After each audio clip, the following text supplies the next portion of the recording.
Hey guys, it's Nick, and thanks for tuning into Long Island Wargaming. And this is going to be a battle report based around some of the Warhammer Musing videos that you can watch back if you wish to.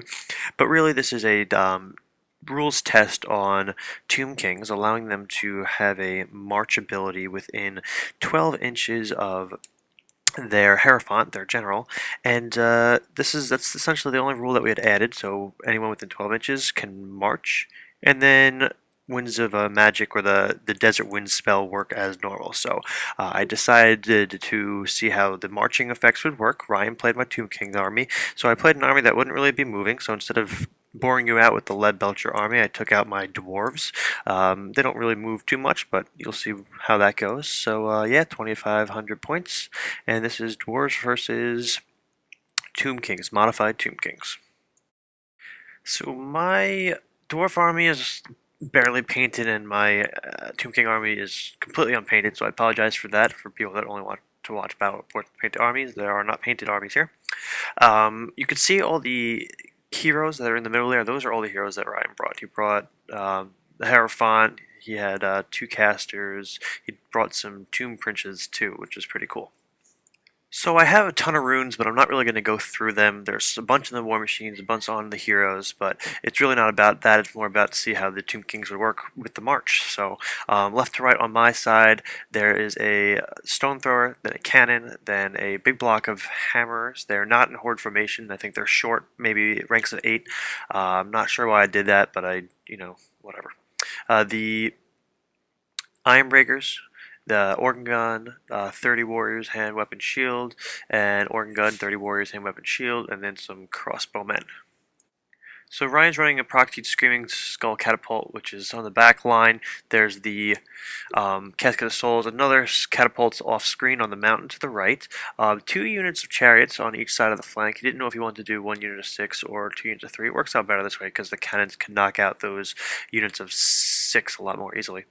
Harpies are proxied for carrion. These things are a lot better than I remembered, so you'll see how they do in the game. This is a big brick horde formation, I believe, of bowmen with some heroes in there. Then just a crappy big-ass unit of skeletons. I don't know if there's like 60 or something in there. But yeah, so it's just really those two big main blocks, so we'll see how that goes. And there were some scouting bowmen over here. This game was played 2 weeks ago, so hopefully I can remember everything, so bear with me, but it looks like Dwarves got turn 1. So I did march up my Ironbreakers and my Hammers. I want to make sure those Hammers can get into combat with those big infantry blocks. And also I want to be able to protect those war machines and not let those chariots through. So they're marching up like that. I actually end up moving my Lord on shield next to my BSB and the Ironbreaker unit just to get a little bit closer to the combats where there's going to be more infantry that need to be crushed. So, yeah. I go ahead and take a shot with my Grudge Thrower. The Grudge Thrower ends up killing out a chariot, doing a wound to another one. It does have 2 runes of strength, so the center's strength 10, I believe, and then everything else is strength 5, so that works out pretty well. The Dwarf Cannon goes to take a shot to maybe hit both the chariot and the Casket of Souls, but I only get a chariot, so I knock out one chariot and there's one left. So not a big deal. One chariot. What harm could that one chariot do? I am probably going to ignore it for the rest of the game. The Quarrelers end up inflicting 1 wound onto a chariot. So for Tomb King turn 1, I'm going to back up to this picture first so you can take a look at the battle line, and then let's see them march. It doesn't seem like much, but that 12-inch radius of getting them to march is awesome because, I mean, the bowmen are going to move just so they can fire, so they don't actually march, but the skeleton bust does move the 8 inches, which makes all the difference, and then a Desert Wind spell could go ahead and give them an extra little boost. So, so far, it seems good for me. These guys are coming up from behind. I'm going to try to pick off some bowmen, but I'm not afraid. Toughness 4, heavy armor. Well, light armor shield, so whatever. So we got some carrion flying up next to that little settlement there. These 3 guys I kind of just ignored. I forgot their stats. I mean, I believe their weapon skill 3. They have 3 attacks each, maybe strength 4, toughness 3 or 4. They're good. They're a lot better than I remember. I believe they're 24 points apiece. They're decent. Their leadership sucks, so the second they lose a combat, they're dead. But I mean, these guys are going to make a run for the war machines, and I probably should have taken my organ gun and killed them, but I tend to ignore them and that chariot right there. So in Magic, this is actually a Purple Sun that was very underwhelming. It didn't go anywhere. It was already a long shot, but it just went right there, so oh well.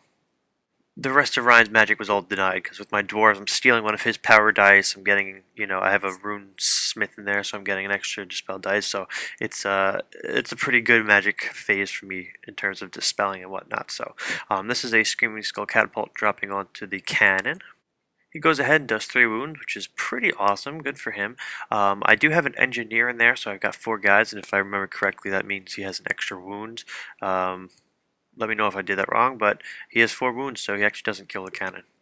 So between the other catapult and shooting from the big bowman horde, I mean that was a nice big chunk of attacks. A bunch of warriors dropped, so it's upsetting, but oh well. So I want to kind of clear off some of this chaff, maybe kill the carrion and try to hit the chariot if I can on an overrun somehow, but I end up failing and just false charge a couple inches. So here is the rest of my movement. The Ironbreakers just wrap around so they can get a little bit closer to those infantry units as they're going to eventually come to me. I probably should have kept them back and used the organ gun to try to kill that chariot, which might come back and bite me in the ass later, but I ignore it because it's just one chariot. I mean, what, d6 impact hits, strength 4. I got great weapons, it's going to die real quickly. Well, I don't know. So, for magic, I don't cast any spells, but I believe I dispelled Purple Sun. I'm pretty sure I could do that in my magic phase, I guess. I don't remember what happened. But the cannon takes 2 wounds onto the Casket of Souls. Quarrelers do 2 more wounds to the chariots, and the Stone Thrower does some wounds to one of the infantry units. Organ Gun doesn't do too nice, but it does get a wound or 2 onto the chariots as well. So, Tomb King turn 2, the carrion go in and charge the one engineer that's sitting there with the cannon. So the cannon's pretty much screwed. To my surprise, he ride back the chariot up, which is, I guess, a smart idea. He can use it later, but I figured charge it in now, kill some hammers or some ironbreakers before I shoot it down. But yeah, if I continue to neglect it, not shoot it, or not have line of sight, the thing will just chill out there for a couple turns.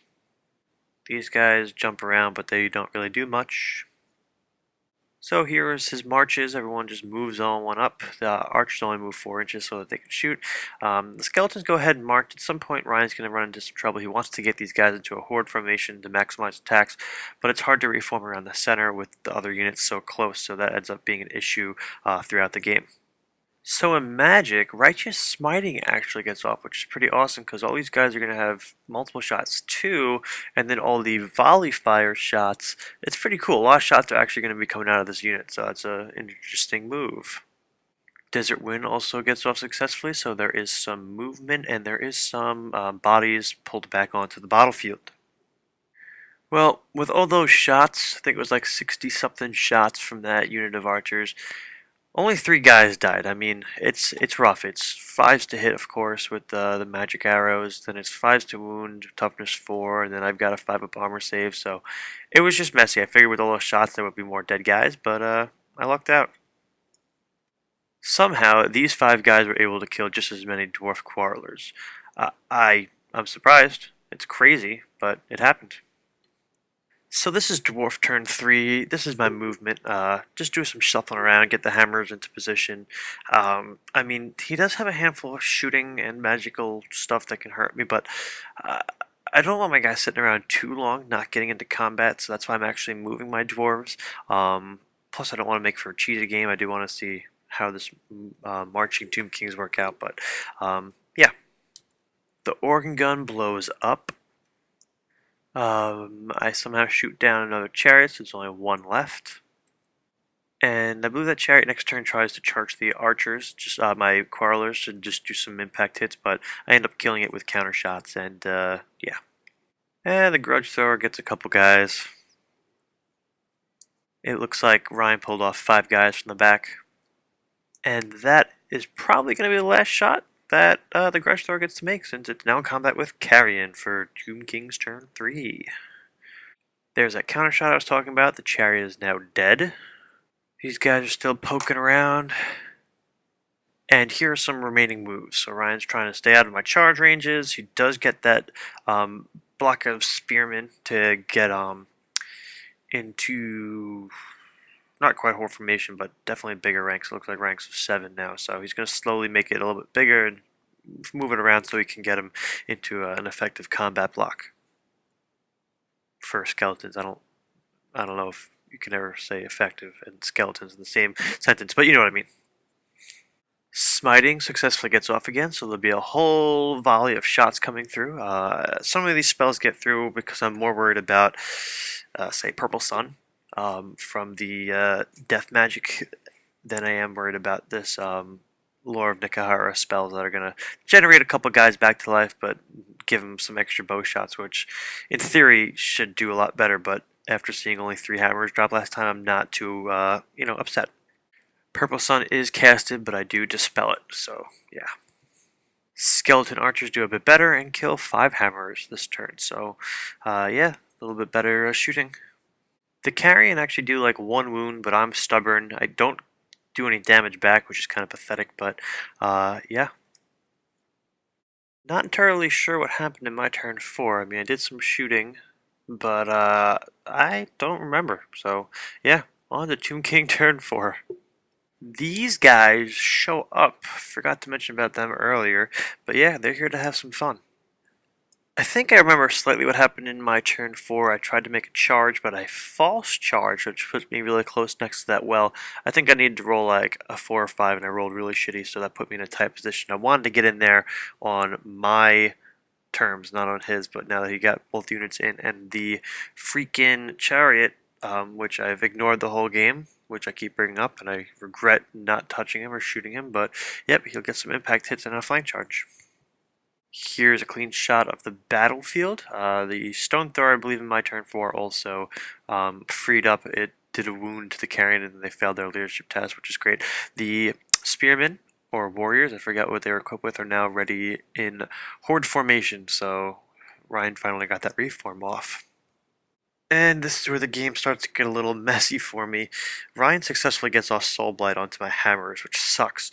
The strength thing's not a big deal, I'm going to be wounding on 2s anyway, but the fact that my toughness is now 3 makes it so much more easier for his horde of guys to actually do some damage. I'm pretty sure Soul Blight got through because I denied Desiccation, which is essentially the same exact thing. -1 strength, -1 toughness. So the fact that he's got 2 of those spells in this list with the Death and the Nehekara is annoying, but at least I got one of them to be negated. And Ryan's Magic Phase only gets better with the Purple Sun coming through. It goes right through that chunk of warriors with the attempt of killing my Runesmith, but he survives. But yeah, 14 guys drop, so half the unit's gone. In shooting, this the stalkers kill the organ gun. These guys are awesome against armies like ogres and dwarves and orcs with their initiative too. The Grudge Thrower finishes off any of the remaining carrion. And this here is a slaughter. I lose over 10 hammers. It actually takes the Chariot out of combat, which really sucks too, because now he can charge again on future turns. I'm stubborn. I forget what item he had, but I couldn't use my leadership of my general, or I couldn't use my reroll or something, so, but I lucked out. I rolled less than a 9, so I was good. So for Dwarf turn 5, I make a charge to these guys. Not a big deal, but I need to clear off this chaff unit and score some sort of points. This is a close-up shot of the Chariot. Just wanted to bring attention to you again that in this turn I won't be able to strike it down with great weapons because it's moved out of combat. It can't get too close to impassable terrain, and enough casualties off the back of the Dwarves caused me to not be able to fight them, which is annoying. Now I have to explain what here with the rest of my movement. The unit of primed black warriors is 14 there. In there was the BSB and the Runesmith. Now the BSB charged the archer unit. The unit itself, after the runesmith left to go block up that unit of guys as a redirector, really more of just a roadblock. And then the rest of the guys, they just turn to face the stalkers so I can deal with them in combat. Obviously, the Ironbreakers and the Lord go into combat, which is great. But it's interesting. I want that runesmith to just hold up that big block for a turn. This way, he can't get into combat with my Ironbreakers. And even when he does kill the runesmith and gets the combat, the BSB is not part of the Ironbreaker unit, so he's gonna have to kill the BSB, and he's got a 1-up armor, rerollable, and I mean he's gonna have leadership 10. He's not stubborn though, but he'll be not easy to kill, and then he won't be able to get to the Ironbreakers. So I just kind of set myself up with a bunch of roadblocks, and hopefully that'll help me out. My stone thrower with the rune of accuracy and strength 5 template with the strength 10 in the middle does 3 wounds to one guy and 2 to another, so I'm sitting here pretty happy. Stalkers are dying. And here's just another shot so you can get a better feel of the battlefield. Really at this point, since we're locked in combat, we're not really using the whole Tomb King March thing to... It doesn't really play a difference in the game anymore, but at least got his units to where he needed to when he wanted to, so... These guys kill the bowmen, the bow archers, no problem. Now they're just going to reform to take care of those spearmen. Not really take care of them, but at least lock them up for a little bit. Yeah. Now we're back to this big mess. I've got a lot of attacks coming in. I got my shield bearers, I got my lord, my BSB, I got some hammers. I still have soul blight on me, so they're gonna not do too great, the hammers, in terms of defense. But I mean, I do have a lot of attacks here and a lot going for me. I only end up losing 2 hammers, which is amazing. Ryan rolled like shit. So I end up killing 12 guys, getting a charge, a flank charge, a BSB, and 3 ranks, and he has no ranks. So it looks like I won by 17. So, well, I got 17 points, so the 2 wounds I took, so I won by 15. So he had to peel off 15 guys, which ends up looking like this. So I'm actually doing a lot better than I thought I was going to do in this combat. I really thought I was screwed, but the fact that his instability really screwed him here. My Ironbreakers aren't as much in combat as they were before, but I mean, I'm really grinding him down, and hopefully my BSB and Thane roadblock, my BSB and Runesmith roadblock can help me finish off this combat so I can reform and take on the Spearman. Tomb King turn 5, damn it, comes that stupid chariot. Chariot that is the bane of my dwarf army at this point. So I'm still dealing with these impact hits and charges from the stupid chariot, so should have killed it.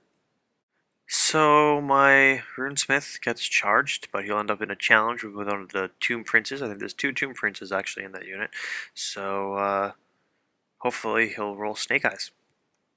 Ryan did get a lot of power dice, but I was able to beat him down still, so he gets one of the 2 hex spells off again onto me, so they're back to -1/-1 strength and toughness on the hammers. And the protection spell actually gets off, which is nice, so the archers are actually in pretty good shape in terms of defense now. One of the Screaming Skull catapults is actually able to finish off the Grudge Thrower. So there were 2 stalkers here. One must have looked into the shiny shield of a dwarf and saw his own eyes or reflection or something and killed himself. So there's 1 left, but the one guy does kill a dwarf or 2. So my runesmith dies, which sucks. He gets run down. He actually doesn't die from combat, but with all the combat res, I fail. So he gets run down and crunch right into my BSB. Which isn't a big deal because now notice, similar to the chariot in the previous turn, my BSB is no longer part of the combat with the bowman unit. So that's going to be a separate combat, so I don't have to worry about all that combat res affecting me killing all those bowmen. In this combat, a bunch of hammerers die, which sucks. They're still stubborn, so I'm not worried about them. I do enough damage to not have to take a break test. I'm not entirely sure where it worked out, but nobody runs, which is nice. So here it is for Dwarf turn 6. This is made for a pretty interesting game so far. Here's my battlefield as of right now before I do any charges and moves. Charge the Stalker, of course, and then I get a flank charge on the back tail end of that unit, which is going to be huge. There's no room for him to really attack my unit. He's going to make away with a hero, I believe, that wasn't yet in combat with the BSB. So I really won't be able to kill that hero, whichever Tomb Prince he put back there. But the fact that I've got a banner now on top of my BSB banner and 3 ranks and a flank charge and negate his ranks is awesome. I end up doing 2 wounds to this guy, so he'll end up crumbling. So in this combat, the Tomb Prince moves to the back and kills 3 guys, which is nice. My BSB is unkillable. He's got a 1-up armor save rerollable, which is great. So I'm doing pretty good for combat, and I end up killing 1, 2, 3, 4, 5 guys somehow, I guess through maybe a diagonal. Probably a diagonal from the back of that unit there. I believe what he ended up doing was a recantation spell. He got some guys back, which ended up screwing him because I got more surface area in this combat somehow. So I killed 5 guys, and then I have all that extra combat res. So I ended up winning here, which is great. So my BSB and that little unit aren't going anywhere. So I essentially take this giant block of guys, which are already pretty crappy in terms of stat line, but they do have a lot of attacks, and make it completely ineffective, which is great. And here's the closeout shot of the battlefield. I do not end up killing any of his heroes across the board. I don't run with the Hammerers or Ironbreakers. They stand still, which is great. The Hammerers are stubborn, even though they lost by a lot. They're not going, and he killed enough guys to take. As I was peeling them off, his heroes that had great weapons that were going to strike last with the Hammerers didn't get to attack, and they had like a handful of attacks they could have killed off the hammers, but they weren't in contact, which was great. So I get full points for them. But looking at it from a victory points standpoint, I believe Ryan walked away with a minor victory. I mean, he killed my war machines, or they blew up, so he got a chunk of victory points there. I mean, all my units are still alive in terms of being there. But if you look, some of the stuff's at half strength, so you take that into consideration. But what did I kill of his? I believe maybe a war machine, the carrion, some fast cav, but he had still a lot of points left on the battlefield. So, but again, the purpose of this game was to try out that marching, and my dwarves ended up moving more than I anticipated, which was pretty cool. But getting those Tomb Kings moving somehow it needs to happen, and I think this was a fair way to do it. I mean, I came up with a lot of different ideas with Ryan, and you guys did too on some of the musing videos prior, but this seemed fair. 12 inches from the Hierophant. I mean, there were some other ideas, 12 inches from the BSB or whatnot. So I think a radius move is good. This way, the center of your army can keep going, and you can still get off the Desert Wind spell for things that are either outside of the radius or for things that you want to get a second move on. It worked out well, but we're going to try different ideas. But this one stuck, and it didn't make the army unbalanced. I mean, it only made it more fair. They're able to move, which is something they can't do. So I hope you guys enjoyed this battle report. I found it was very interesting. At least it's made for a good game. I did have a lot of fun in this one. Me and Ryan usually have games where it's very, very one-sided. This was a grind the whole time, and it was pretty fair. So I hope you guys enjoyed, and we'll see you in the next one.